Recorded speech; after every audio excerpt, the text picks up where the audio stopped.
صلی اللہ علیہ وسلم نحن عباد محمد صلی اللہ علیہ وسلم۔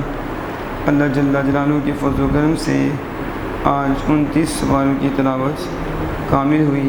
شکر اس مالک کا جس نے ہمیں اپنے حضور کھڑے ہو کر تلاوت کرنے اور سننے کا شرف عطا فرمایا ہے۔ اللہ جل وعلا ایسی عزتیں ہمیں زندگی کے آخری لمحات تک نصیب فرمائے۔ تو سورۃ الملک یہ بڑی فضیلت ہے، اور یہ یاد رکھیں ہم اہل سنت و جماعت حنفی بریلوی کے نزدیک جو متقی پرہیزگار ہے اس کے جسم کو بھی قبر کی مٹی نہیں کھاتی، اس کا جسم بھی سالم رہتا ہے۔ حافظ قرآن کا جسم بھی سالم رہتا ہے، ولیوں کا جسم بھی صحیح اور سالم رہتا ہے، مٹی اس کا بھی حیا کرتی ہے۔ حافظ قرآن کا تو قرآن کی وجہ سے حیا کرتی ہے، اللہ نے اسے قرآن کی دولت سے سرفراز فرمایا ہے۔ ولی پھر ولی ہیں تو اولیاء انبیاء ان کے جسم پاک کو مٹی نہیں کھاتی۔ اب یہ جو سورۃ ملک ہے نا، اس کے حوالے سے میں حدیث پاک آپ کے سامنے بیان کرنے لگا ہوں، اور یہ حدیث بتا رہی ہے کہ ہر بندہ مر کے مٹی نہیں ہوتا، اور ہر بندہ وہ نہیں ہے کہ وہ سن میں آتا ہے کہ بعض اصحاب نبی جی صلی اللہ علیہ وسلم جاءہ علی، ایک صحابی وہ جو ہے علی قبر، ایک قبر کے پاس آئے، وہ خیمہ لگایا ایک قبر کے پاس، حبابہ علی قبر، قبر کے پاس خیمہ لگایا۔ انہیں یہ نہیں پتہ تھا کہ یہاں قبر ہے، تو انہوں نے اس کے اوپر خیمہ لگا دیا، اور سمجھتے نا خیمے کو، تو خیمہ لگایا جب، تو خیمہ لگایا، اور وہ ان کا یہ گمان تھا کہ یہ گمان نہیں تھا کہ یہ قبر ہے۔ اگر قبر ہوتی تو کبھی بھی خیمہ نہ لگاتے، کیونکہ ان کی تو رسول اللہ صلی اللہ علیہ وسلم نے یہ فرمائی تھی کہ قبر پہ تو پاؤں بھی نہیں رکھنا، قبر پہ تو پاؤں بھی نہیں رکھنا، تو منع فرمایا لا توذی صاحبہ قبر ہی، اس قبر والے کو تکلیف نہ دو۔ تو قبر پہ ٹیک لگانے سے بھی صاحب قبر کو تکلیف ہوتی ہے، اس کے اوپر قدم رکھنے کی بھی اجازت نہیں ہے قبر، اور ویسے بھی قبرستان کے بعد چلا کر بھی چلانے کی بھی اجازت نہیں ہے، یعنی جیسے وہ دنیا میں چیز کو ناپسند کرتا ہے ایسے ہی وہ قبر میں بھی ناپسند کرتا ہے۔ روح کا ہر وقت جسم کے ساتھ تعلق رہتا ہے، روح چاہے اعلیٰ علیین میں ہو، اعلیٰ علیین میں ہو، روح کا اپنے جسم کے ساتھ تعلق رکھتا ہے۔ اسی وجہ سے جب اس ہڈیوں کو عذاب ملتا ہے تو روح کو بھی تکلیف ہوتی ہے، اور جب ان کو سکون ملتا ہے تو روح کو بھی، اس کو یوں سمجھو جیسے سورج کتنی دور ہوتا ہے، لیکن پودے کی زندگی سورج سے ہوتی ہے، اس کی شعاعیں اس پہ پڑتی ہیں، اگرچہ وہ بڑی دور ہے لیکن حرارت پودے کے اندر وجود ہے، حرارت پودے کے اندر، اگر وہ نہ ہو تو پودا مرجھا جاتا ہے۔ تو وہ سورج کی کرنیں، اگرچہ سورج دور ہوتا ہے لیکن کرنوں کا اس کے ساتھ تعلق رہتا ہے۔ روح جہاں بھی ہوتی ہے اس کا تعلق اپنے جسم کے ساتھ رہتا ہے، لیکن بعض ایسے خوش قسمت ہوتے ہیں کہ ان کی روح بھی ان کے جسم میں ہوتی ہے، ان کی روح بھی ان کے جسم میں ہوتی ہے، اور اعلیٰ لوگوں کی روح اعلیٰ علیین میں ہوتی ہے، اعلیٰ علیین میں ہوتی ہے، سبز پرندوں کے پوٹوں کے اندر وہ جنت کی سیریں کر رہی ہوتی ہیں۔ لیکن روح کے لیے یہ مسئلہ نہیں ہے، روح کے لیے یہ جو سفر ہے نا یہ ہمارے جسم کے ہیں، روح کے لیے سفر نہیں ہے۔ روح کے لیے یہ اندازہ لگائیں کہ جو حضور کا غلام ہو جاتا ہے نا اس کی روح کی پرواز کتنی ہے، کیونکہ کافروں کی روح کو قید کر دیا جاتا ہے، ان کے لیے آزادی نہیں ہے، انہیں سجین میں، انہیں قید خانے میں بند کر دیا جاتا ہے، اور مومن کی روح کو آزاد کر دیا جاتا ہے۔ پھر مومن کی روح کے لیے سفر نہیں ہے، بس روح یہاں یہاں یہاں یہاں، یہ سسٹم ہے اس کا، یہ نہیں کہ اب 6 گھنٹے میں پہنچے گی، 2 گھنٹوں میں پہنچے گی، بس روح ادھر پہنچ گیا ادھر پہنچ گیا۔ روح را قرب و یکساں بودس، روح کے لیے قرب اور بود برابر ہیں۔ تو جب عام بندے کی روح کے لیے قرب و بود برابر ہو جاتے ہیں تو مجھے بتاؤ پھر شہنشاہ بغداد کو غوث پاک رہتے ہیں کہ روح مبارک کا عالم کیا ہوگا؟ یہ تو یہ ہے، تو حضور کو امام الانبیاء صلی اللہ علیہ وسلم کی روح، اس لیے ہم کہتے ہیں اور خدا کے بندوں حضور قبر اطہر میں موجود ہیں، اور روح مصطفیٰ زمین کے چپے چپے پہ موجود ہے، کوئی ایسی شے نہیں جو روح مصطفیٰ سے پوشیدہ ہو۔ روح سے دیکھا جاتا ہے، روح سے مطلب آپ ادھر بیٹھ کے آسمان کو دیکھیں تو آپ کی روح آسمان تک ہوتی ہے، یعنی آپ کی روح آسمان تک چلی گئی ہے، تو اس کا مطلب ہوتا ہے ناظر، اور بیٹھا وہ باہر سڑک پہ ہے، باہر بیٹھا ہے زمین پہ، لیکن روح اس کی کہاں ہے؟ روح اس کی آسمانوں میں پہنچ گئی ہے۔ تو یہ مطلب ہوتا ہے حاصل ناصر کا کہ جس میں پاک تو روزہ اطہر میں ہے اور نگاہ سے کوئی شے پوشیدہ نہیں، تو جہاں نگاہ ہے وہاں روح ہے، وہاں کیا ہے؟ تو یہ روح کے لیے دوری اور بعد کے فاصلے ختم ہو جائیں، جسم کے فاصلے ہیں، جسم کے، تو جتنی روح پکیزہ ہوگی نا اتنا ہی جسم اس کا پکیزہ ہوگا، اتنا ہی جسم، اتنی جسم کی ویلیو ہوگی، جتنی روح قوی، جتنی روح قوی۔ اس لیے انبیاء کے جسد اقدس وہ جب قبر میں گئے اس سے بھی اعلیٰ، پہلے سے بھی اعلیٰ۔ اس سے میرے امام اہل سنت امام شاہ مرزا فاضل بریلوی فرماتے ہیں انبیاء کو بھی موت آنی ہے، مگر فقط اتنی کہ آنی ہے، انبیاء کو بھی موت آنی ہے مگر فقط اتنی کہ آنی ہے۔ دو مطلب ہیں کہ انبیاء کو بھی موت آئی ہے، انبیاء کو بھی، انبیاء بھی کیوں نہیں وصال فرمایا ہے لیکن ایک آن فرمایا ہے، بس وصال ہوا، جو ہی دفن ہوئے وہ واپس اٹھا دی گئی، پھر اسی طرح ہی اسی طرح، بلکہ اس سے بھی اعلیٰ زندگی ہے، اس سے بھی۔ اور اس پہ تو آپ کو پتہ کتنے دلائل ہیں، معراج شریف کی رات، اب وہ وقت نہیں ہے کہ بندہ اس کی طرف جائے۔ اگر میں یہ بتانے لگوں یہ حضور کے غلام تھے اور صحابہ کو پتہ نہیں تھا کہ یہاں قبر ہے، قبر ہوتی تو خیمہ نہ لگاتے، جب خیمہ لگایا تو پھر ہوا کیا؟ کہتے ہیں کہ فَإِذَا فِيهِ قَبْرُ إِنسَانٍ، اس میں ایک انسان کی قبر تھی، ایک پتہ نہیں تھا وہ انسان کی قبر تھی، يَقْرَأُ سُورَةَ الْمُلْكِ حَتَّى خَتَمَهَا، فرماتے ہیں میں نے خیمہ لگایا تو سورۃ ملک پڑھنے کی آواز شروع ہو گئی، حتیٰ کہ پوری سورۃ ملک پڑھی، تو میں نے پوری سورۃ ملک سنی، جب ساری میں نے سن لی فَأَتَى النَّبِيُّ صلی اللہ علیہ وسلم، کیا ایمان تھے صحابہ کے۔ دیکھو صحابہ اگر حضور کے پاس نہ جاتے تو اب ہمارے زمانے میں جیسے جو حالات بنے ہیں، منکر پہ منکر گمراہ کر رہے ہیں لوگوں کو، کہتے ہیں جو مر گیا مٹی ہو گیا، کچھ بھی نہیں ہے اس کی حیثیت نہیں، قبر میں کچھ بھی نہیں ہے، ختم، ایسا ہی ہے نا۔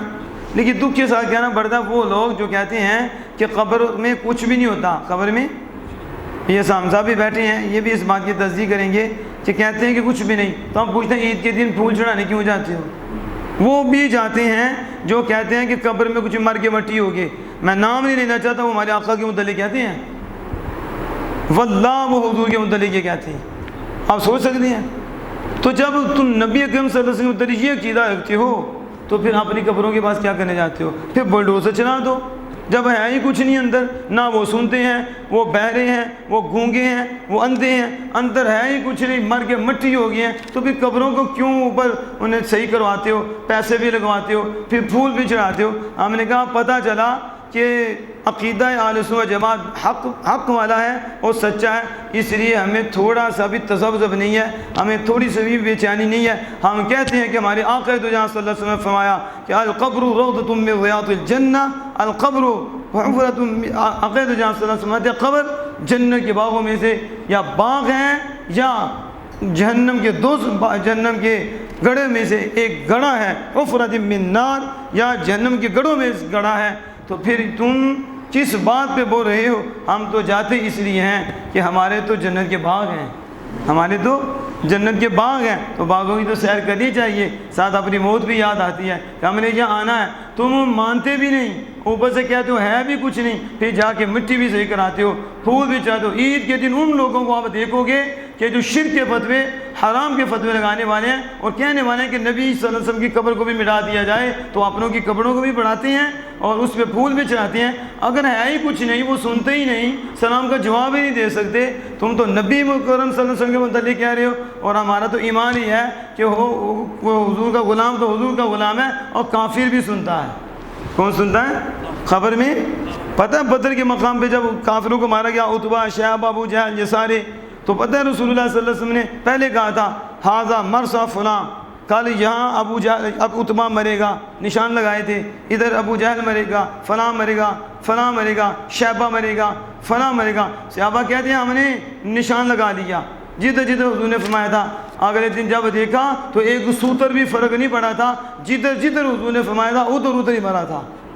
تو پھر حضور نے پتا کیا کہا؟ آپ نے کہا بتاؤ نا، آپ نے ان سے کلام کیا، آپ نے کہا بتاؤ اللہ نے جو وعدہ کیا وہ اللہ اپنے وعدہ سچا فرمایا؟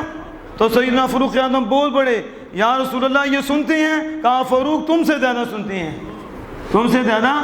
کافر کی سماعت مرنے کے بعد اتنی تیز ہوتی ہے کہ حضور فرماتے ہیں عمر تم سے زیادہ یہ سنتے ہیں۔ تو جب کافر کی سماعت کا عالم یہ ہے تو غلام مصطفیٰ کی سماعت کا عالم کیا ہوگا؟ تو پھر امام الانبیاء صلی اللہ علیہ وسلم کی سماعت کا عالم کیا ہوگا؟ تو قبر والا سنتا بھی ہے، جانتا بھی ہے، پہچانتا بھی ہے۔ اگر اس کا بھائی چلا جائے، اس کا باپ چلا جائے، انس پکڑتا ہے، خوش ہوتا ہے۔ اگر غیر چلا جائے او مومن سلام کا جواب دیتا ہے، اگرچہ پہچان نہیں پاتا، جتنی دیر تک اس کا بیٹا، اس کا بھائی، اس کا باپ، اس کا دوست اس کی قبر پہ کھڑا رہتا ہے اس کی روح ٹھنڈی رہتی ہے، اس کی روح۔ یہ میں ایک خلاصہ بیان کر رہا ہوں، وگرنہ یہ حدیث تو سامنے ہے، دلائل ہمارے پاس بڑے ہیں۔ اللہ کا فضل ہے، اللہ نے ہمیں ایسا عقیدہ دیا ہے کہ دلائل سے بھرا ہوا ہے، دلائل سے۔ قصے کہانیاں یہ نیچے ہوتی ہیں، وہ ایک سمجھانے کے لیے ہوتی ہے، قصے واقعات، لیکن قرآن اوپر دلیل ہوتا ہے، پھر اس کو سمجھانے کے لیے ایک واقعہ دیا جاتا ہے، مثال دی جاتی ہے سمجھانے کے لیے۔ دلیل کیا ہے؟ قرآن۔ دلیل کیا ہے؟ حدیث مصطفیٰ۔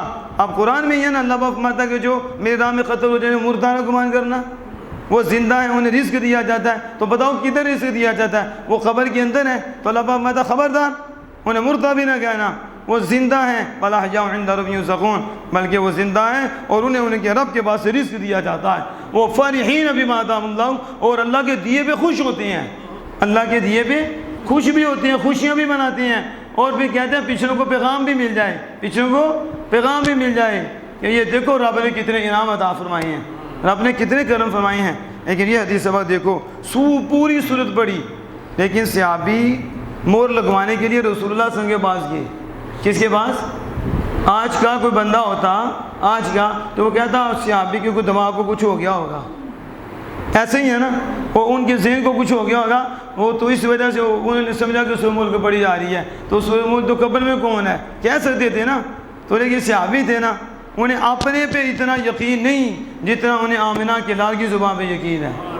کھڑے خود قبر کے پاس ہیں لیکن حضور وہاں نہیں، وہ حضور کے پاس گئے ہیں، ذرا توجہ سے، حضور ادھر نہیں، صحابی ادھر ہیں، لیکن اب پہلی دفعہ آواز سنی اور پوری سورۃ ملک سنی، حیران تھے، تو حضور کی بارگاہ میں چلے گئے۔ اس سے پتہ چلا صحابہ کا عقیدہ تھا اگرچہ ہم اس جگہ پہ موجود ہیں ہمیں تو اس کا علم نہیں، لیکن جن کا کلمہ پڑھا وہ جہاں بھی ہوں انہیں علم ہے، وہ جہاں بھی ہوں انہیں علم ہے۔ یہ حدیث بتا رہی ہے فَأَتَى النَّبِيَّ صلی اللہ علیہ وسلم، وہ نبی اکرم صلی اللہ علیہ وسلم کی بارگاہ میں حاضر ہوئے اور حاضر ہو کے کہا، دیکھو انداز کیا تھا، فقال، ترمذی شریف ہے، کہا یا رسول اللہ، کیا کہا؟ صحابہ کا طریقہ یہ تھا، یا رسول اللہ، یا رسول اللہ، یا محمد صحابہ نہیں کیا کہ پکارتے تھے، صحابہ یا رسول اللہ، یا حضور کے لقبوں سے، اور اللہ میں نہیں اپنے باپو کے لقبوں سے، اس لیے ہمارے علماء نے منع فرمایا حضور کے نام سے نہ پکارا کرو، حضور کو یا رسول اللہ کہہ کے پکارا کرو، یا حبیب اللہ، یا نبی اللہ، القاب سے پکارا کرو۔ تو آپ صحابی کہتے ہیں یا رسول اللہ صلی اللہ علیہ وسلم انی ضربت خبائی، میں نے خیمہ لگایا اور مجھے یہ گمان نہیں تھا کہ یہاں قبر ہوگی، کہ یہاں قبر ہے، مجھے نہیں پتا تھا کہ قبر ہے۔ پھر اچانک اس میں ایک انسان سورہ ملک پڑھنے لگا، حتیٰ ختمہ، یہاں تک کہ اس نے پوری سورہ ملک پڑھ دی، اس نے پڑھ دی۔ فقال نبی صلی اللہ علیہ وسلم ہی المانیۃ ہی المنجیۃ تنجیہ من عذاب القبر، آپ صلی اللہ علیہ وسلم فرمایا صحابی یہ جو سورۃ ملک ہے یہ مانیہ ہے، یہ کیا ہے؟ مانیہ ہے۔ وہ مانیہ کسے کہتے ہیں؟ حضور اس کی وضاحت خود فرماتے ہیں، مانیہ کا مطلب ہوتا ہے روکنے والی، تو آپ اس کی خود ہی وضاحت فرماتے ہیں، وہ کیا فرمایا؟ ہی المنجیۃ، مانی اسے کہتے ہیں جو نجات دلاتی ہے، کیا کرتی ہے؟ نجات دلاتی ہے۔ تنجیہ من عذاب القبر، مانیہ منجیہ ہے، منجیہ وہ ہے جو عذاب قبر سے بچا لیتی ہے، عذاب۔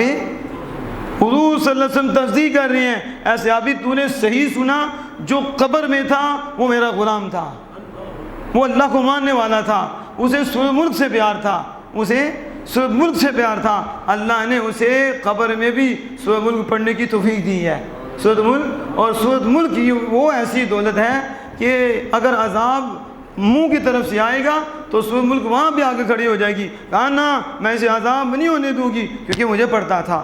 پاؤں کی طرف آئے گی، پاؤں کی طرف عذاب آنے لگے گا، سورۃ ملک پاؤں کی طرف آ جائے گی، تو سورۃ ملک مانعہ ہے، سورۃ ملک منجیہ ہے۔ میرے آقا تو جہاں فرماتے ہیں جو سورۃ ملک پڑھتا ہے یہ سورۃ ملک عذاب نہیں ہونے دیتی۔ سورۃ ملک دائیں بھی یا پیچھے بھی، سامنے بھی آ جاتی ہے، سر پہ بھی آ جاتی ہے، پاؤں پہ بھی آ جاتی ہے، اور سورۃ ملک اسے عذاب قبر سے بچا لیتی ہے۔ مجھے بتاؤ سورۃ ملک عذاب قبر سے بچا لیتی ہے تو جس کے دل میں جس پہ قرآن نازل ہو اس کی محبت ہو تو اسے کیوں نہیں عذاب سے بچایا جا سکتا؟ وہ کیسے عذاب نہیں بچ سکتے جو حضور کے غلام ہوں، جو حضور سے بیعت کرنے والے ہوں؟ لیکن سورۃ ملک کی یہ فضیلت کتنی ہے، اس لیے ہمارے لوگ رات کو سورۃ ملک پڑھتے ہیں کہ نہیں؟ اکثر دیکھیں گے آپ وہ سورۃ ملک پڑھیں گے، مسجدوں میں بھی ایسا ہوتا ہے سورۃ ملک پڑھتے ہیں، انہیں پتہ ہے کہ سورۃ ملک کی بڑی فضیلت ہے۔ اس کو امام ترمذی کہتے ہیں کہ ھذا حدیث حسن غریب من ھذا الوجہ، حدیث کی سند پہ بھی بات کر دی کہ کوئی یہ نہ کہہ دے یہ حدیث ضعیف ہے، یہ حدیث کمزور ہے، بلکہ کہا یہ حدیث حسن ہے۔ یہ حدیث کیا ہے؟ حسن کے درجے کی حدیث ہے۔ کون کہتے ہیں؟ امام ابو عیسیٰ امام ترمذی۔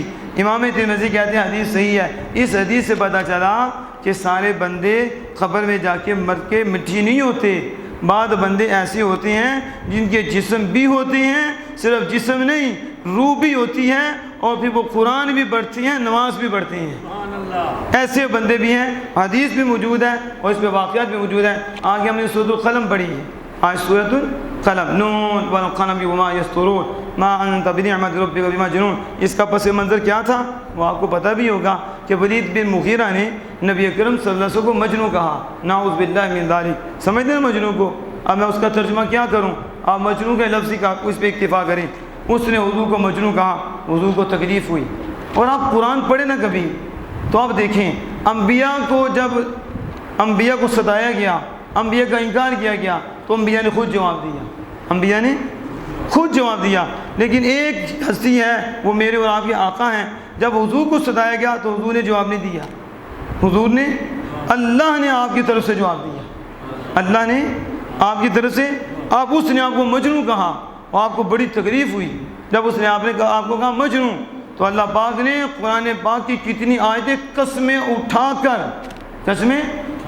اپنے محبوب کی شان کو بیان فرمایا نون والقلم وما یسطرون ما انت بنعمت ربک مجنون۔ نون اور قلم کی قسم اور قلم کے لکھے ہوئے کی قسم، ما انت بنعمت ربک مجنون، محبوب یہ بدبخت تجھے مجنون کہتے ہیں، میں قسمیں اٹھا کے کہتا ہوں تو مجنون نہیں ہے، تو اپنے رب کی نعمت سے مجنون نہیں ہے۔ وَإِنَّ لَكَ الْأَجْرَ غَيْرَ مَمْنُونَ، محبوب تیرا اجر تو اتنا ہے جس کی حد ہی نہیں ہے، تیرا اجر اتنا ہے کہ حد ہی نہیں ہے۔ وَإِنَّكَ لَعَلَىٰ خُلُقٍ عَظِيمٍ، محبوب سارے خلق کے نیچے ہیں اور تو خلق کے اوپر ہے، خلق عظیم۔ مطلب کیا کہ جو آپ سے لگ جائے وہ کامل بن جائے، وہ خلق ہو جائے۔ یہی اہل سنت و جماعت کا عقیدہ ہے کہ حضور کی ذات کامل ہے، حضور کی ذات اکمل ہے، اور جو چیز حضور سے لگی تو اس کا یہ مطلب نہیں کہ اس کی وجہ سے حضور کامل ہوئے۔ فرمایا جس چیز نے حضور کو چھو لیا وہ کامل ہو گئی، وہ کیا ہو گئی؟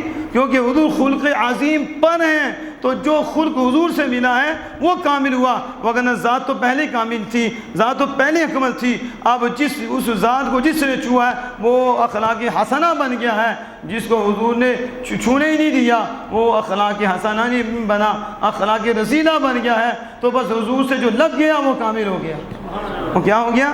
کتنی اللہ نے تعریفیں فرمائی، وَإِنَّكَ لَعَلَىٰ خُلُقٍ عَظِيمٍ، ویسے آپ کی تو آپ کی تو اخلاق وہ ایسے اعلیٰ ہیں کہ سب نیچے ہیں، آپ اس سے اوپر ہیں، خلق عظیم۔ وہ تو حضرت ام المومنین عائشہ صدیقہ رضی اللہ عنہ سے پوچھا گیا کان خلقہ القرآن، بتاؤ آپ ہمارے آقا کا خلق کیا تھا؟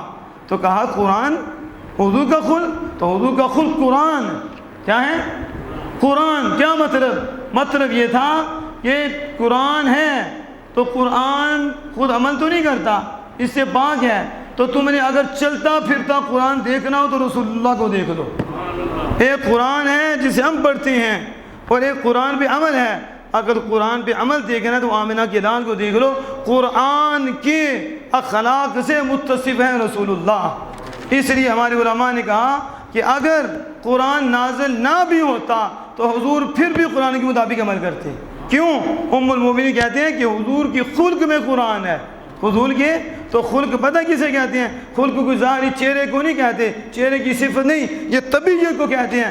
پتہ چلا وہی نازل نہ بھی ہوتی، اللہ نے محبوب کو بنائی ایسا تھا کہ محبوب جو بھی عمل کرتے وہ اللہ کی وحی کے مطابق کرتے، کیونکہ حضور کی طبیعت میں تھا۔ کان خلقہ القرآن۔ ام المومنین عائشہ صدیقہ رضی اللہ تعالیٰ نے اس پہ مہر لگا دی، لیکن اس بعد وقت نے یہ کہا، اللہ نے اس کے 10 عیب بیان کیے۔ کتنے؟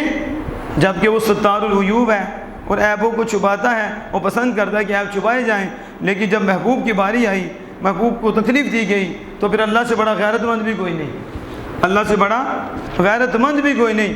تو کتنی 10 آیتیں، اس کے 10 عیب بیان کیے۔ اور 10واں عیب پتہ کیا تھا؟ عتل بعد ذلک زنیم۔ فرمایا کیا فرمایا؟ محبوب اس کی اصل میں خطا ہے، اس کی وہ ماں کے پاس بھاگتا گیا، اس نے کہا 9 تو مجھ میں ہیں۔ دیکھو کافر ہو کے بھی مان رہا تھا کہ جو حضور نے فرما دیا نا غیب کی باتیں بالکل ٹھیک ہیں، یہ ایمان لا کے بھی حضور کو نہیں مانتے کہ حضور کے پاس علم غیب تھا۔ وہ کافر تھا اور جا کے ماں کو کہنے لگا جو رسول اللہ نے 9 عیب بیان کیے نا وہ مجھ میں ہیں، 9 مجھ میں، 10ویں کا مجھے نہیں پتا میری اصل ٹھیک ہے کہ نہیں، اب تو بتا، اب تو بتا۔ جس طرح انداز سے وہ بولا نا، اس نے مجھ سے کہا کہ یوں ہوا تھا، تیرا باپ نہ مرد تھا، پھر ایسے ہوا تو پیدا ہوا، تو پیدا ہوا۔ تو پتہ چلا جو حضور پہ بولتے ہیں ان میں کوئی مسئلہ ہے، ان میں، کیونکہ نص قطعی ہے۔ دیکھو اللہ کتنا غیرت مند ہے کہ محبوب کو ستایا تو اللہ نے کون سا عیب بیان کیا؟ ہمیں کہتا ہے چھپاؤ، خود بھی چھپاتا ہے۔ پتہ چلا جب یار کی بات آ جائے پھر بڑے سے بڑا عیب بھی اور اب اسے بھی ضائع کر دیتا ہے۔ کتنا بڑا عیب تھا اس کا، اللہ پاک نے وہ بھی ہائی لائٹ کر دیا، وہ بھی اُتُلٍّ بَعْدَ ذَلِكَ زنیم۔ بے ادب کے لیے کوئی نرمی نہیں ہے، بے ادب کے لیے کوئی نرمی ہوتی تو یہ ہوتی۔ حضور کے بے ادب کے لیے اللہ نے کتنا کچھ بیان کیا، اُتُلٍّ بَعْدَ ذَلِكَ زنیم۔ اس لیے حضرات محترم ادب میں رہی، بولتے ہوئے سوچیں، سوچتے ہوئے بھی سوچیں کہ ہم کیا سوچ رہے ہیں، کس کے متعلق سوچ رہے ہیں، کس کے متعلق بول رہے ہیں، وگرنہ بچے گا نہیں وہ بندہ، بے ادب نہیں بچ سکتا، بے ادب اللہ پاک معاف فرمائے۔ اب دیکھو کتنی آیتیں ہیں، اور اس کا جو جرم تھا آخری اس کی ماں کی وجہ سے۔ اور لطف کی بات دیکھو، یہ ولید بن مغیرہ ہے نا، تو بیٹے حضرت خالد بن ولید تھے، بیٹے کون ہیں اور باپ کون ہے؟ کافر، اتنا بڑا کافر کہ اللہ فرمائے اُتُلٍّ بَعْدَ ذَلِكَ زنیم، بے ادب، لیکن اسی کے گھر اللہ پاک نے حضرت خالد بن ولید کو پیدا فرمایا، اور اللہ کی تلواروں میں سے تلوار ہے حضرت خالد بن ولید۔ کیا مقام پایا حضرت خالد بن ولید رضی اللہ تعالیٰ کو۔ ایک جنگ میں یاد ہے ٹوپی کے اندر بال رکھے تو انہوں نے رسول اللہ صلی اللہ علیہ وسلم کے جتنی جنگیں لڑی ہیں نا آپ نے، تو آپ سے پوچھا گیا نا یعنی کہ آپ کے زور بازو میں بڑی طاقت ہے کہ آپ نے اتنی جنگیں لڑی ہیں، آپ شہید نہیں ہوئے، بڑی فتح حاصل کی، تو آپ نے پتہ کیا جواب دیا؟ آپ نے فرمایا اور میرے بازو میں قوت نہیں ہے کہ میں نے اپنے بازو کی قوت سے جنگیں جیتی ہیں، میں نے اپنی ٹوپی کے اندر رسول اللہ کا بال مبارک رکھا ہوا ہے، اسی کی برکت سے مجھے فتح حاصل ہوتی رہی ہے۔ اور ایک جنگ میں یہ ٹوپی گر گئی تھی تو آپ نے اتنا سخت حملہ کیا، اتنا سخت حملہ کیا، صحابہ نے کہا آپ نے اتنا سخت، بندوں کو بھی شہید کر دینا، خود بندے بھی بیچ میں، آپ نے اتنا سخت حملہ کر دیا۔ آپ نے کہا وجہ کیا تھی؟ وہ ٹوپی جس میں منہ مصطفیٰ تھے اور دوسرا اس کا بال مبارک تھا وہ گر گئی تھی، اس وجہ سے میں نے یہ کام کیا، اس وجہ سے۔ یہ صحابہ کے عقیدے تھے کہ حضور کے بعد سے بھی برکت ملتی ہے، حضور کے بعد سے بھی فتح ملتی ہے۔ تو آج لوگ تو اپنی بھی سبب کہہ رہے ہیں، صحابہ حضور کے بال جیسا نہیں مانتے تھے اور بالوں کو بھی سنبھال کے رکھتے تھے، ناخن مبارک کو بھی سنبھال کے رکھتے تھے۔ حضرت امیر معاویہ رضی اللہ عنہ وصیت کی تھی کہ میں جب فوت ہو جاؤں میرے منہ میں ناخن مصطفیٰ رکھنا، ناخن سنبھال کے حضور کے رکھے ہوئے تھے۔ وہ سمجھتے تھے نا کہ ان جیسے ناخن کوئی نہیں ہے، جو حضور کے ناخن ہیں، یہ تھا۔ اب آخری بات اس میں ختم کرتے ہیں نصر کے بارے میں، اس کے بارے میں سورۃ قلم کے آخر میں نا وہ آیت ہے وَإِن يَكَادُ الَّذِينَ كَفَرُوا لَيُزْلِقُونَكَ بِأَبْصَارِهِمْ لَمَّا سَمِعُوا الذِّكْرَ وَيَقُولُونَ إِنَّهُ لَمَجْنُونٌ۔ وہ کافر جو تھے نا وہ کہہ کے نظر لگاتے تھے، کہہ کر 3 دن وہ کہہ رہتے تھے اور بندے کو پھڑکا دیتے تھے، بندے کو اتنی ان کی نظر تیز تھی، اتنی تیز تھی کہ بندے کو پھڑکا دیتے۔ حکم اللہ کا ہی ہوتا ہے لیکن نظر بد حق ہے. نظر بد آپ تو سنتے رہتے ہیں کہ نظر بد تو پتھر بھی چیر دیتی ہے, بندے کو موت تک پہنچا دیتی ہے. حدیث کے مفہوم بیان کر رہا ہوں کہ نظر بد حق ہے. تو کہتے نہیں اس کو نظر لگ گئی ہے, اس کو نظر لگ گئی ہے, اس کو نظر لگ گئی ہے. تو وہ حضور کو نظر لگانے آئے. کس کو؟ تو 3 دن وہ بھوکے رہتے, پھر نظر لگاتے بندہ پھڑکا دیتے. تو اللہ پاک نے کہا وَإِن يَكَادُ الَّذِينَ كَفَرُوا لَيُزْلِقُونَكَ بِأَبْصَارِهِمْ. آپ کو گرانے ہیں کہ قرآن آپ کا سنتے ہیں نا. تو جو حضور قرآن پڑھتے تھے اللہ اکبر کبیرہ, وہ تو روح کانوں میں دے دیتے تھے, رویاں دیتے تھے کہ اندر اتر گیا تو ایمان آ جانا. حضور کا قرآن ہے. تو نظر لگانے حضور کو آئے. لما سمعوا الذکر, جب وہ ذکر سنتے ہیں تو وہ یقول انہ لمجنون, اور وہ آپ کو مجنون کہتے ہیں. آپ کو تو نظر حضور کو کیسے لگ سکتی تھی؟ لگتی حضور کی نظر ہے. کس کی؟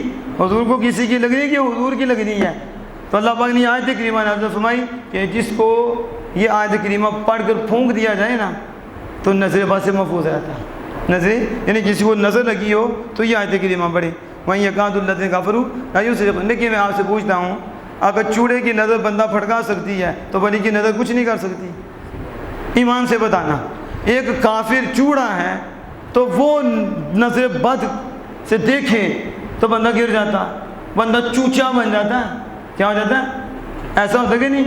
نظر لگتی ہے نا تو تیلا ہو جاتا, تیلا. ڈاکٹر کو بھی سمجھ نہیں آتی تو ڈاکٹر کو کیا سمجھ آئے؟ ظاہر حضور نے فرمایا نظر بد موت تک مفہوم ہے, موت تک پہنچا دیتی ہے کہ یہ ایسی نظر ہے, نظر بد حق ہے, یہ لگتی ہے. تو میں کہتا ہوں جب چوڑے کی لگتی ہے تو یاروں کی نہیں لگتی؟ یاروں کی جب لگتی ہے تو سینے روشن ہو جاتی ہیں, سینے.